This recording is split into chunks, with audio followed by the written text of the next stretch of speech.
Hey guys, Tarryn here from Generation Health. Congratulations on your first week doing the reset. Make sure that you get hold of whoever invited you to do this program so that you can order the products that you need for the transform phase, which is phase 2. So I'm going to kick straight into it and talk a little bit more about the liver today. I've got some things written on the board there, but one of the main priority, the main number one priority for your liver is to detoxify. So I really want you to appreciate how much the liver actually does, because a lot of us don't realise all of the roles that it has to fulfil. It will, however, always prioritise detoxification. Anything that comes into the body that is not a nutrient is considered something that would be potentially harmful to you, and the liver's got to metabolise that, as in break it down so that you can excrete it out of the body. So let's look at breaking down protein as one of the secondary functions to the liver. Now, there are a lot of benefits of protein. One of its main roles is to help with your immune system and also to repair and for growth of anything in the body that requires repair and growth. And we'll go into that in a future topic. However, for all the things that protein are good for, protein is only as beneficial as what the liver can break down. So if the liver is too loaded with spending too much time in detoxification, then it actually will not break down protein and therefore not utilize it sufficiently for its amino acids to service your immune system and growth and repair. It'll actually turn it into a sugar, and it turns it into a sugar at about the same rate as if you ate white refined carbohydrates. Not beneficial at all. However, if the liver is functioning really well and then you take in protein, it will actually stimulate fat burning hormones. Another one is to metabolize fat. That's another function of the liver. So I have that here. Metabolizing fat is a secondary function, not a priority. It's important, but not as high a priority as detoxification. So in order for you to excrete the fat out of the body, your liver must convert it to a form that you can excrete. So you can't just get rid of fat. The liver has to do something to it. So similar to when you're washing the dishes and you're washing grease off your plate, you've got to use dishwashing liquid so that it can change the grease into a form that can be rinsed away. And your liver plays that same role in conjunction with the gallbladder as well. So that is a secondary priority.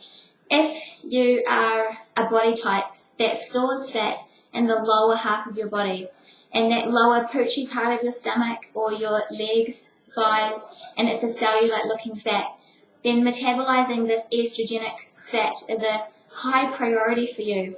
However, it is not a high priority for your liver, and so one of the main solutions for you is through the liver and making sure that those detox pathways are wide open so that it can fulfill that role. Another role of the body is to regulate hormones. So I went into this very briefly last week about how important it is for your hormones to be functioning optimally. Hormones are the messages of your body. Every single thing that your body does has been told to be done by a message. And if that is not functioning optimally, then you will start to develop symptoms, many symptoms. And remember that your body holding on to fat is just one symptom. You will have experienced many symptoms prior to that, like not being able to sleep properly, vertical ridges in the nails, losing hair, cravings, and many others. So your liver has the job of regulating those hormones. Many, many times I've had countless women tell me that they've had their thyroid checked, that they've had their cortisol levels checked, and that they're coming up within the normal ranges. And while that may be true, there is such a huge variance in what a normal range is. You can have those hormones present in your blood, but unless they are being activated by the liver, then they are not relevant as far as how the body can actually use those hormones. So I would just encourage you to attach that as a benefit to improving your liver. The liver is also a backup store of energy. So the body will access energy from the liver only in extreme situations, typically when you have an adrenal response. As in you're about to trip and fall and your body needs energy immediately to protect you or help you respond quickly to an extremely stressful situation, and it will get that energy from the liver. So it has all these other things to do, but remember that detox is its #1 priority, and unless the load has been eased up here, then it will not do the other 4 as well as you would like it to do. So no one has an optimally functional liver by accident. It is absolutely intentional. So your body requires many nutrients, and the liver needs all of them. If you are deficient in any of these, then you will start to display symptoms of the liver becoming loaded. So let's go into how the body actually excretes and how the liver works these toxins out. Okay, so we've got here perspiration, urination, respiration, and excretion. So your liver will help the body to work these toxins out through your sweat, through your pee, through the breath.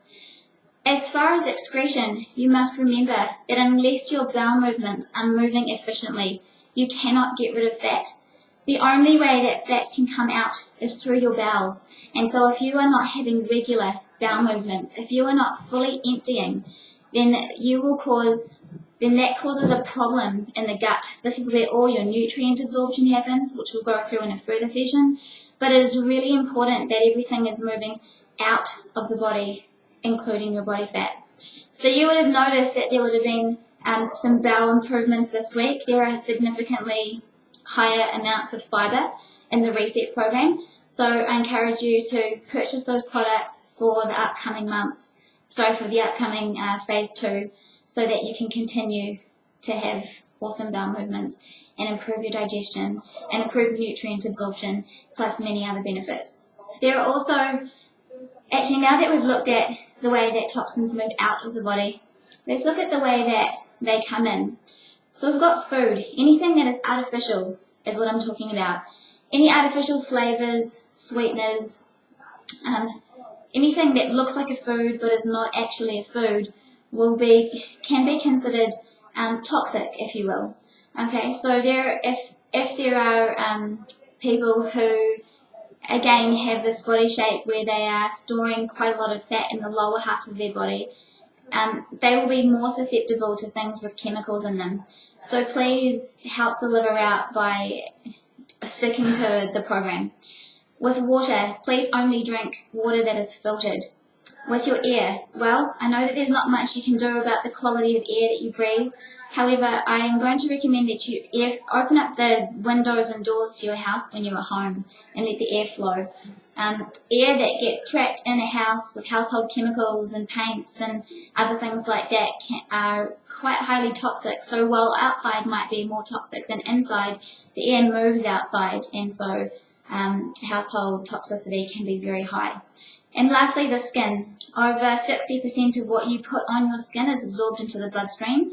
And for women, that can be anywhere from 9 to 10 products a day, from toothpaste to shampoo to face care to makeup to soap. And so USANA has an awesome range of skincare that I can highly recommend, which is chemical and paraben free. Otherwise, go to your supermarket and have a look at exchanging a soap, exchanging a toothpaste. Have a look at what exchanges you can make for things that you use on a regular basis. I would highly recommend the skincare though. The skincare is amazing, not just for the fact that it's chemical and paraben free, but because it's actually amazing. Okay, so that's what I quickly wanted to go over with the liver. The last that I'll go through real briefly is that in the way that you're eating, you're actually stimulating a lot of fat-burning hormones. There are 6 of them that get stimulated quite highly and are necessary for the body to repair itself. So the way that I want you to think about what you're doing in this journey towards health is that, remember, fat positions itself and accumulates on the body because of a glandular weakness and therefore hormone imbalance. So in order for you to lose weight and then maintain the weight that is healthy for you is all dependent on how well those glands have recovered. So make sure that you get your macronutrition right. So by macros, I mean proteins, carbohydrates, and fats, which in the program that we are doing are exactly what you require. And your micronutrition, which is your vitamins and minerals. Make sure that you're remembering to take them daily.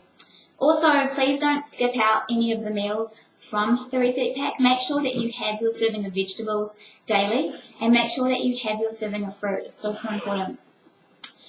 Next time that I do the video, we're going to talk about exercise. So I look forward to seeing you again.